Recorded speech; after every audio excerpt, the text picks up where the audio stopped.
magandang araw at magandang gabi po sa mga nakakapanood sa gabi at sa lahat po ng naaabot ng video na ito. Welcome po dito sa AMBO Avoy Mix Videos. Ngayon po, may video tayo na mula kay Front Coast. Ito po ay tungkol sa mga littoral ship na laser capable. At ito daw ay kinagulat ng China, no? Kasi advanced technology ang mga ship na to. In fact, may nakikita pong ganitong mga barko na inilagak dito sa Pilipinas, no? Napanood ko na rin 'yon sa isang mangingisda, no? Maliit lang yung bangka niya na Pilipino, may video siya nito, no?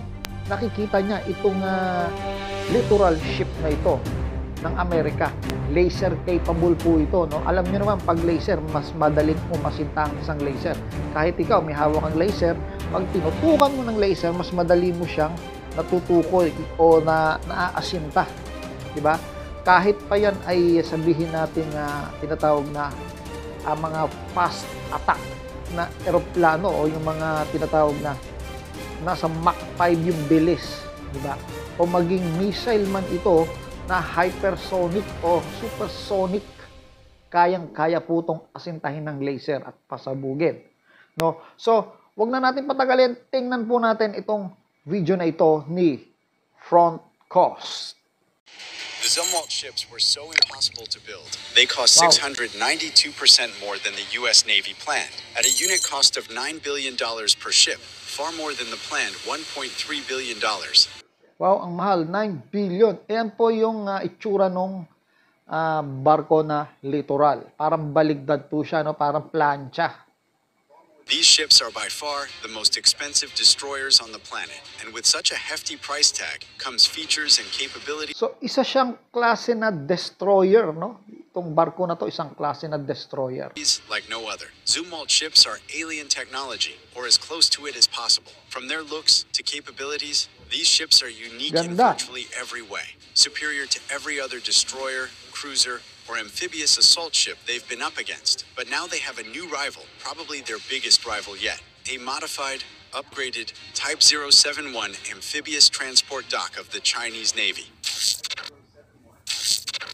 This particular Type 071 ship, known as Simingshan, appears to wield a brand new laser weapon. China's first ever ship-based hard-kill laser weapon. Images revealed of this event show that Simingshan has undergone some significant modification of her forward superstructure. The changes accommodate the new design on an extended raised platform. The turret is sitting in B position, behind the HPJ 2676mm main gun, and directly ahead of the bridge. The modification includes a protective and extendable cupola. This design supports the notion that this is indeed some form of laser weapon. So China officially joins the race against the US. So, ito po yung laser niya, no?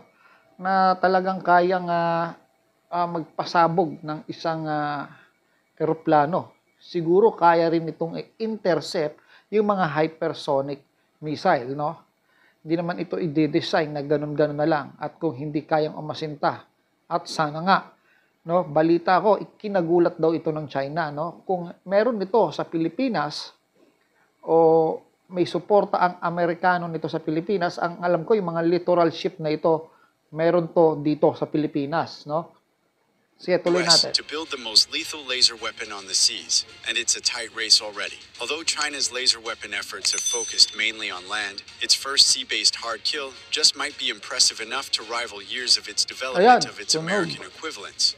The Laser Weapon System Demonstrator, for instance. The Laser Weapon System Demonstrator, or LWSD for short, was developed by Northrop Grumman. It was spotted installed on the U.S. Navy's San Antonio-class landing platform dock USS Portland in late 2019 and knocked down a drone target in May 2020. So, kung narinig niyo po, sinabi 2019 or 2020 nakaka-knockdown na po ito ng mga aircraft, ano? Eh, ilang taon na dumaan? 2024 na ngayon, o 2025 na po ngayon, ano? Eh, mas na-improve pa ho nila ito. Its location on USS Portland is eerily similar to the location of China's new laser weapon on the Type 071 ship, while the exact status and the capability Target talaga nila ang Chinese. abilities of the Chinese laser weapon are unknown. It's worth noting that the 150 kilowatt class LWSD was primarily developed to provide ships with an additional line of defense against unmanned aircraft and small boat swarms. Additionally, the US laser can be used as a dazzler for blinding optical sensors and seekers. Being equipped with integrated full-motion video cameras for tracking and aiming, the LWSD can also be used to conduct surveillance. A similar set of capabilities is entirely conceivable for the Chinese weapon too. So, all that is known so far about the weapon hints that it just might be ready to rival the big dogs in the US. However, there is just one problem. Its host. A weapon is only as formidable as the ship that wields it. Laser weapons generally require an incredible amount of power to take down any major target. Such power can, as it stands today, Ang laki niya, no? only come from nuclear power or an impossibly powerful conventional power system. So unless the Chinese Navy has built such a conventional power system Yan or a po. nuclear-powered surface warship, its new laser weapon might be fatally limited in its race to surpass Stop mo natin. So, yung laser na to, no, hindi lang pala basta sa barko ito pwede ikabit, ano? Siyempre, mas pwede to sa land, no? Parang pang-defense. No, hindi lang talaga pwede dito i-apply sa laser na ito kung ito ay pang-attack. Kasi kung missile talaga ang ginagamit sa pang-attack. Pero kung siguro may kabit ito sa eroplano, tapos may i-attack ka sa land, ay kayang-kaya po. American laser weapons. Unfortunately for China, it's an entirely different story in the US, which boasts a massive fleet of nuclear-powered surface fleets. American laser weapons therefore have an Ito po yung littoral ship. Ito yung nakikita dito sa Pilipinas. No? Iba pala yung isa. No? Magkaiba pala 'yon, no? Kasi ito yung nakita ko sa video na nakikita dito sa Pilipinas, pero mukhang matulis ang nguso nito. May pagkakaiba to dun sa isa, no? Medyo triangle na yung isa. Mas entire catalog advanced of kesa power-loaded dito. ships to choose from. And of course, they choose the Ayan, Zumwalt class. magkaiba po. So, ito yung isa na bago. Hindi pala ito littoral ship. Yung pala yun yung isa. So, sorry po sa mga nanonood, no? Ito, iba pala ito doon sa littoral ship na sinasabi ko. Destroyers. So, Zumwalt class destroyers. Ito po yung bago ng Amerika. No? Ulitin ko, Zumwalt class destroyers. Ito po yung kargado ng deadly laser weapon, ano? Na hindi ko alam kung i-deploy yan ng Amerika dito laban sa China. Sana i-deploy po. Zumwalt class destroyers are unarguably the most alien-looking destroyers in the world. Not to mention, they are the largest. And as said Kasi yung harap nila na parang mukhang plancha. Kamukha siya nung littoral. Pero mas matulis pala ang bubong nito. before, most expensive too. In fact, they are more expensive than every non-American ship on the planet, including submarines and aircraft carriers. Developing these ships was so major that almost every major defense contractor across the U.S. was involved in building them, from Lockheed Martin to Raytheon to Northrop Grumman to General Dynamics, and so on. As a result, the Zumwalt-class ships feature the best of everything the U.S. has to offer, including one that laser weapons would Malakas. admire very, very much, a mighty powerful nuclear propulsion and power system.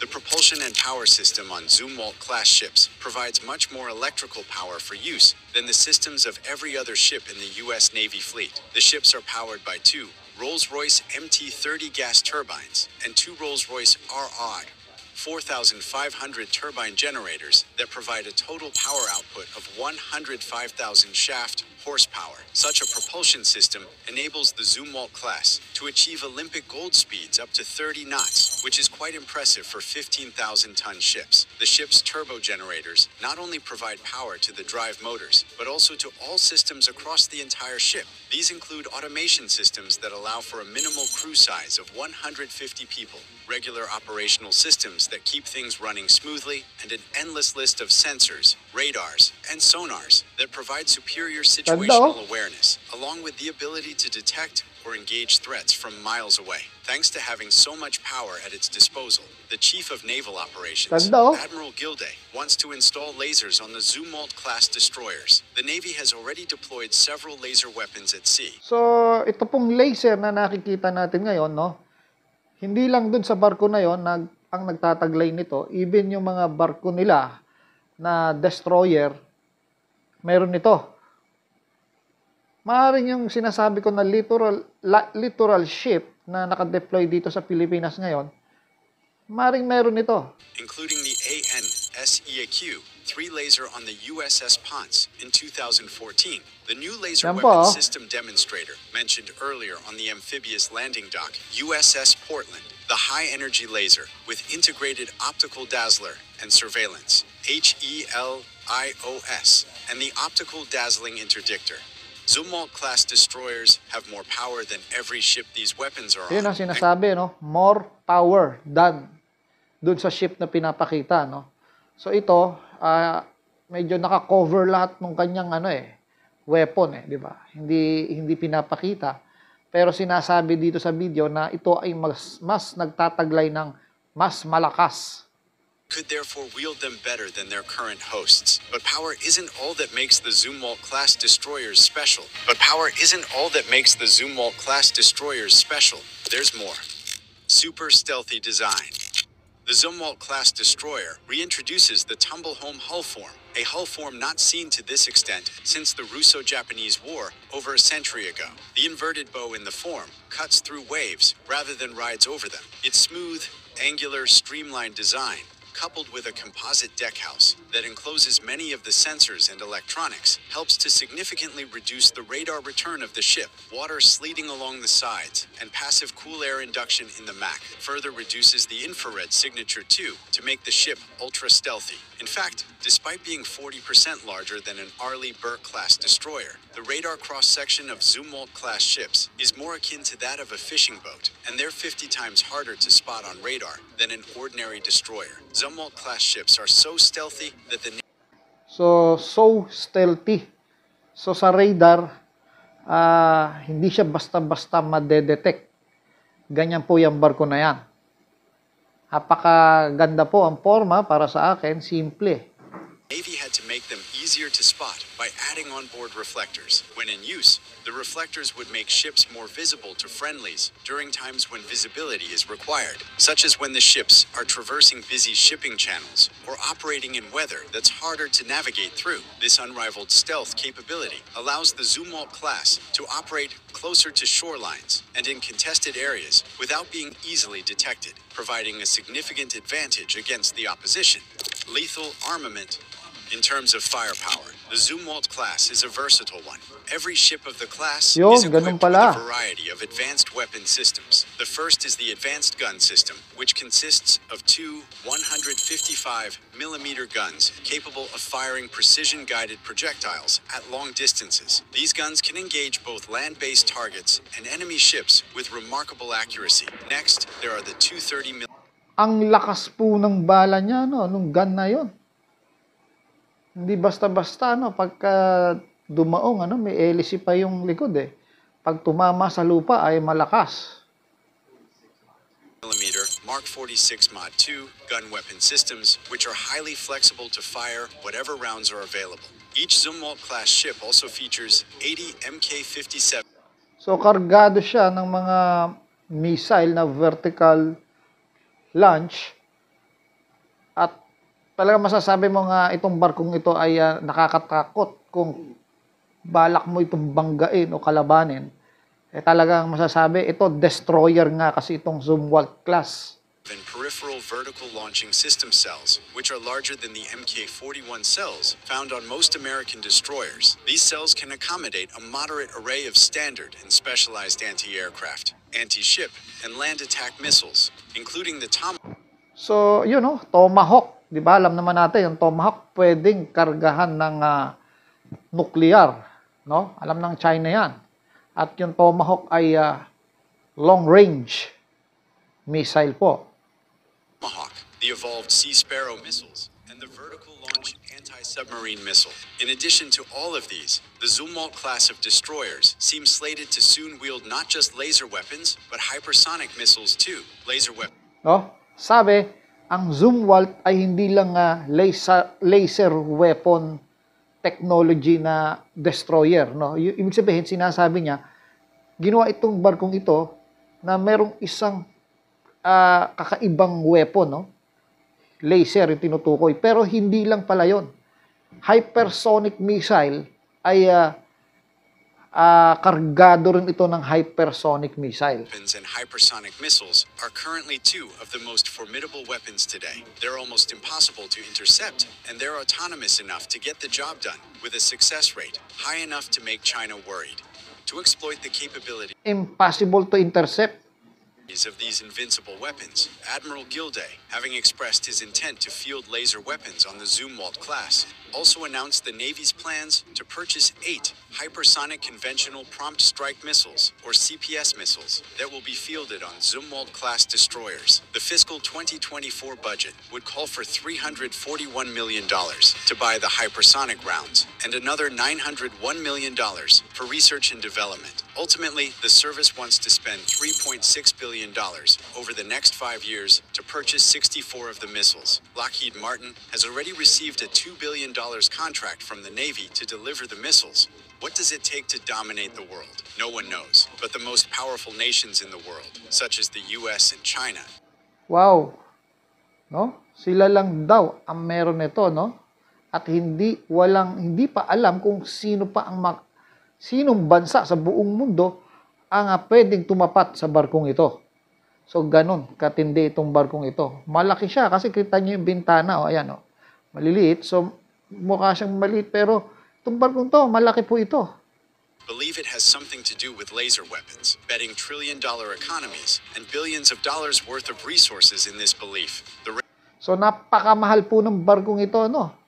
Ilang kayang ganito meron ang US ngayon na ready ng lumaban? Race is on and getting hotter by the second. Which will win and which will end up in the bin, scorched by laser beams? There are only 2 ways to find out: by giving this video a like and subscribing to this channel. So do that now, and thanks for watching. So yun po, dito na natatapos yung video na nire-reaction na natin at binibigyan natin ng ating komento. Inaasahan ko rin po sa inyo to, mga viewers, na mag-comment po kayo dyan kung ano ang tungkol dito na masasabi nyo. No? Ito kaya ay kayang talunin ng China o baka may mas advanced pa yung China tungkol dito, no? Sa mga ganitong klaseng panlaban. So, hanggang dito na lang po, no? At abang-abang lang po kayo ng video na i-upload natin dito, no? Sa ating channel. At maraming salamat po sa pag-suporta nyo dito sa ating channel. Hanggang sa muli.